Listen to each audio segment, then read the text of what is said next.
तर मराठा आरक्षणासंदर्भातल्या विषयावर सरकार लवकरच तोडगा काढणार असं म्हटलंय मनोज जरांगे पाटील यांनी।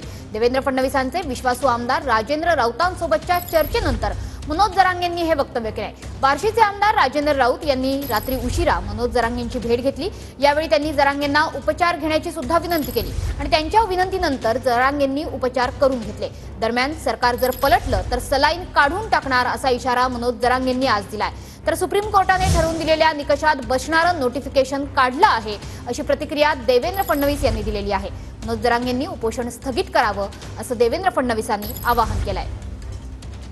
सरकारने त्यांच्याकडे सांगितले की आम्ही ताबडतोब आता हे लवकर तडीस काढतो विषय सगळे, फक्त आपण आज सलाईन घ्यावी म्हणून ते म्हणलेत लवकर हा विषय तडीस काढतो ताबडतोब असा शब्द वापरल्यामुळं मग त्यांच्या शब्दाला सरकारचे आपण मान दिलेला आहे, सन्मान दिलेला आहे आणि सलाईन घेतलेली। ते जर पुन्हा याच्यात बदलले तर सलाईन काढून टाकता येईल, त्यात काय एवढं मोठं हे नाही। मी लढायला इथं मराठा समाजासाठी खंबीर आहे, हे नाही देत मरायला।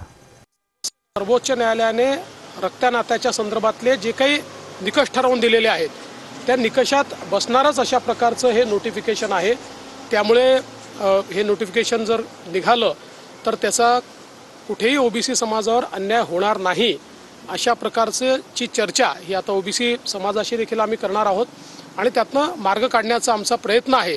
त्यामुळे मला असं वाटतं की सरकार जर माननीय मुख्यमंत्र्यांच्या नेतृत्वामध्ये इतक्या वेगाने सगळे प्रयत्न करते आहे तर श्री मनोज जरांगे पाटील यांनी देखील आपलं उपोषण त्या ठिकाणी स्थगित केलं पाहिजे असं माझं मत आहे।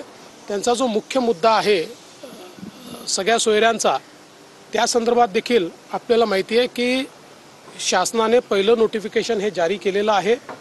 सजेशन्स ऑब्जेक्शन्स मागवलेले आहेत, त्याच्यावर कारवाई चाललेली आहे आणि या संदर्भात मी स्वतः देखील ओबीसी नेत्यांशी चर्चा सुरू केलेली आहे। विशेषतः भुजबळ साहेब असतील, अन्य ओबीसी नेते असतील यांच्याशी मी यापुढे देखील चर्चा करून त्यांनाही हे समजावून सांगणार आहे की जे सरकारने काढलेलं नोटिफिकेशन आहे कुठेही ओबीसी समाजाच्या विरोधातलं नोटिफिकेशन